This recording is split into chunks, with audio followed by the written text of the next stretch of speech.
کانگریس کے senior leader اور سابق مرکزی وزیر سی ایم ابراہیم نے قومی سیاست میں لوٹنے کا ارادہ ظاہر کیا ہے۔ سی ایم ابراہیم کا کہنا ہے کہ وہ لوک سبھا انتخابات میں حصہ لینے کا ارادہ رکھتے ہیں۔ پارٹی جہاں سے بھی امیدوار بنائے گی وہ مقابلہ کرنے کے لیے تیار ہیں۔ سابق مرکزی وزیر سی ایم ابراہیم کو کرناٹک میں مسلم لیڈرشپ کا ایک نمائندہ چہرہ تسلیم کیا جاتا ہے۔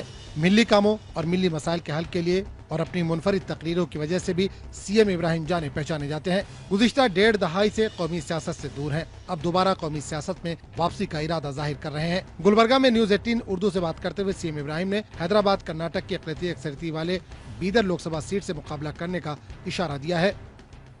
ہم نے اس کے بارے میں کوئی سوچا نہیں ہے، لیکن مجھے ریاست سے زیادہ مرکز میں ہی دلچسپی ہے، کیونکہ ایک بار سمندر میں تیرنے کے بعد تالاب میں تیرنا بڑا مشکل ہے۔ اب پارٹی کیا فیصلہ کرتی دیکھیں گے۔ الیکشن کی ادھر سے توقع کی جا رہی ہے، وہ کہاں سے کیا وہ پارٹی فیصلہ کرتی ہے، بنگلور سے کرنا یا میسور سے کرنا، پیدر سے کرنا، وہ پارٹی جو ہے آئین ٹائم پہ دیکھ کے فیصلہ کرے گی۔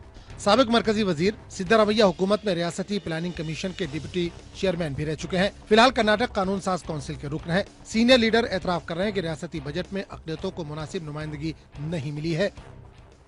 میں ٹوٹل بجٹ 7,000 کروڑ کا مانگ رہا ہوں،